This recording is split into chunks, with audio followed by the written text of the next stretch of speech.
ils accolent deux moteurs V6 pour obtenir un incroyable V12 6 litres de cylindrée. Deux turbos et une puissance de 650 chevaux et un couple de 750 Nm.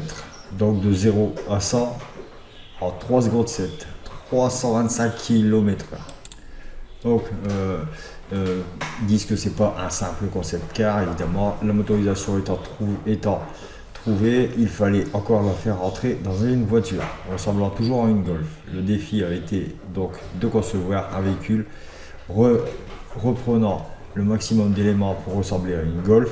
Côté mécanique, il n'y a pas assez de place à l'avant, donc le moteur sera installé dans l'habitacle en position centrale arrière. La voiture est plus large de 80 mm, c'est pas énorme, de chaque côté et moins haut pour se limiter à 1,42 m. L'air de famille avec cette Golf GTI bodybuildée sera dû au capot avant, au phare, à la planche de bord et encore au feu arrière repris des versions GTI. Contrairement au concept car, la Golf W12 est parfaitement fonctionnelle. Bon, en vrai, pas tout à fait. J'ai regardé un reportage de Top Gear. Bon, il explique bien dedans que les boutons ne sont pas fonctionnels sur le tableau de bord. Il n'y a pas de clim, elle n'est pas connectée, donc il y a pas mal de petits trucs, mais bon, rien de spécial.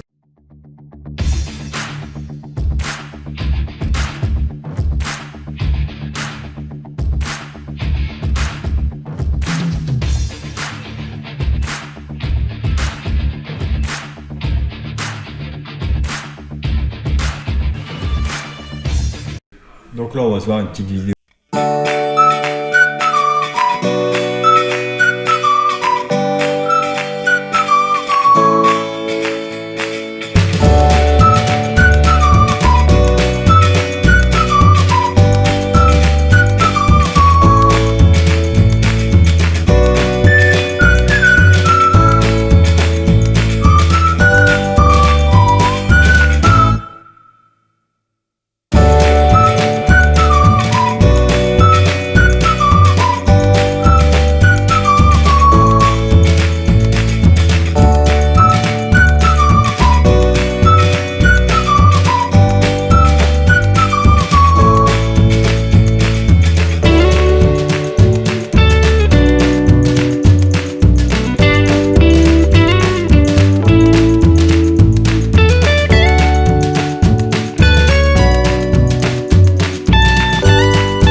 Puissante, aussi large et aussi rapide. Le nom W12-650 donne le ton. Cette voiture est équipée d'un V12, d'un W12, c'est-à-dire de deux moteurs V6 combinés l'un à l'autre pour produire 650 chevaux. Il n'a pas été facile de loger ce moteur 6 litres dans une Golf d'environ 4,20 m de long. C'est un moteur qui était placé derrière le conducteur et son passager, bien sûr. Donc moteur central arrière. La GTI est ainsi devenue une voiture de sport en moteur central. Une boîte automatique à 6 rapports transmettait un couple de 750 Nm à l'essieu arrière.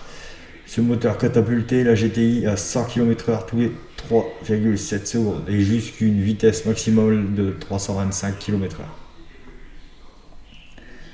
Voilà, donc la hauteur est cependant diminuée pour atteindre 1,42 m. Voilà, ça c'est le tableau de bord hein, comme on a vu dans les photos tout à l'heure. Plop, plop, plop. Voilà, vous voyez, le design est vraiment très impressionnant.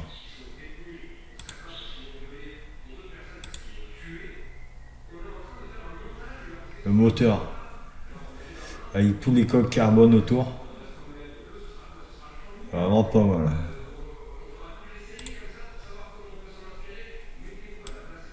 Vraiment pas mal du tout. Allez. Voilà, donc qu'est-ce qu'on a loupé? Ben, on n'a rien loupé. Donc voilà, ce véhicule a été créé en 2007. Hein, voilà, 2007. Malheureusement, ils ont sorti qu'un seul exemplaire. Commercialisé grand public, ça aurait été un peu chiant.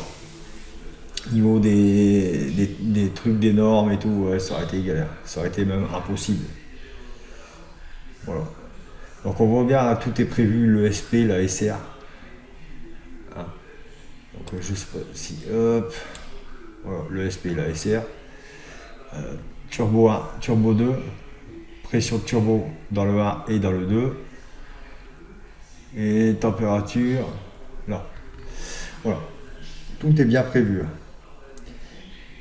Vous remarquerez par exemple les énormes prises d'air à l'avant et le sortie située à l'arrière. Pour des raisons de poids, les panneaux de porte ont été complètement supprimés. Ici, seules les grilles ont été utilisées. Hop, elle permet de laisser apercevoir le fonctionnement intérieur du mécanisme de la porte.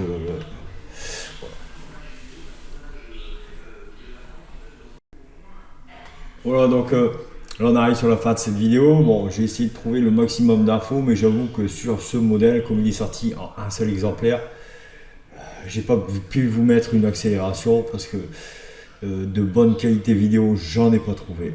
C'est plutôt malheureux.